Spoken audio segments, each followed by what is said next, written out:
1998년 5월 일본 시즈오카현 미쿠모 산. 하이커였던 두 명의 여성은 밝은 아침 가벼운 마음으로 산행에 나섰습니다. 평소 즐겨 다니던 하이킹 코스를 따라 산행을 시작합니다.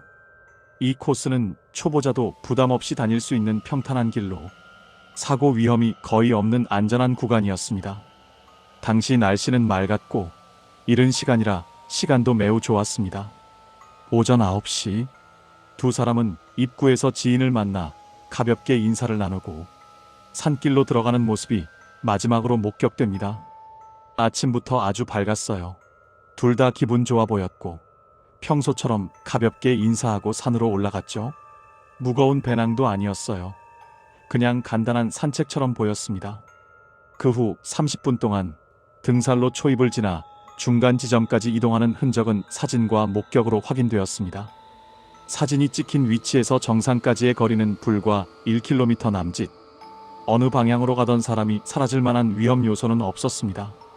하지만 그 이후 두 사람은 완전히 사라집니다. 오후가 되도록 하산하지 않자 가족들이 경찰에 신고하였으며 즉시 구조대, 경찰견, 자위대 헬기까지 동원되어 대규모 수색이 시작됩니다. 사건이 벌어진 미쿠모 산은 해발 400m 정도의 낮은 산으로 등산로는 단순하고 잘 정비되어 있었습니다. 특히 실종 구간은 가족 단위도 자주 찾는 입문자 코스로 험한 경사도 없고 낭떠러지도 거의 없는 구간이죠. 수색 범위는 총 약 15km, 일본 기준으로는 대형 실종 탐색 작전이며 3개월 동안 진행되었습니다.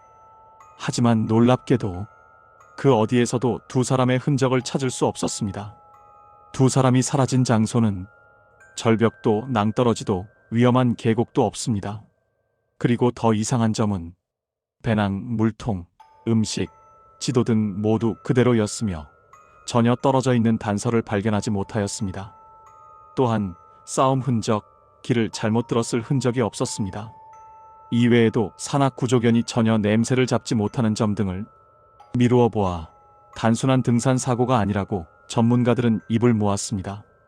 첫 번째 시나리오, 조난 후 사망하였으며 이로 인하여 발견이 실패하였다. 가장 흔한 시나리오지만 전문가 의견으로는 3개월 수색에도 아무것도 발견되지 않은 경우는 없습니다. 일본 구조대의 말에 의하면 이 정도면 백골 하나라도 나와야 한다고 증언하였습니다. 두 번째 가설로는 산속에서 차량 접근 가능한 뒷길이 존재했을 가능성, 누군가 차량으로 강제로 데려갔다는 주장입니다.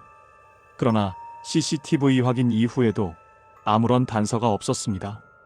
세 번째 가설로는 납치 후 다른 지역에서 살해하였을 가능성, 일부 탐정계는 인신매매 그룹 개입 가능성을 제기하였습니다.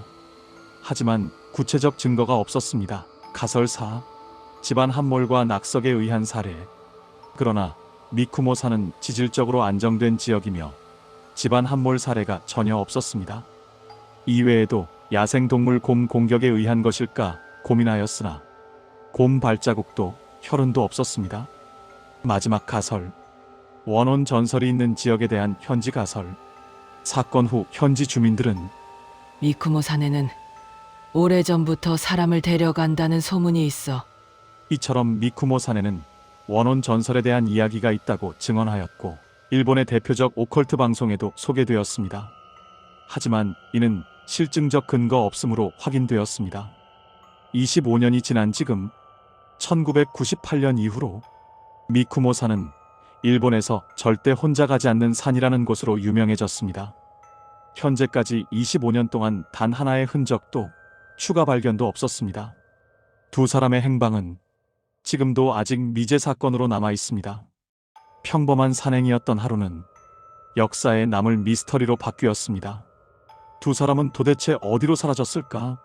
아니면 우리가 아직 모르는 무언가가 있을까요? 정답은 아직 아무도 모릅니다. 의문의 서고입니다.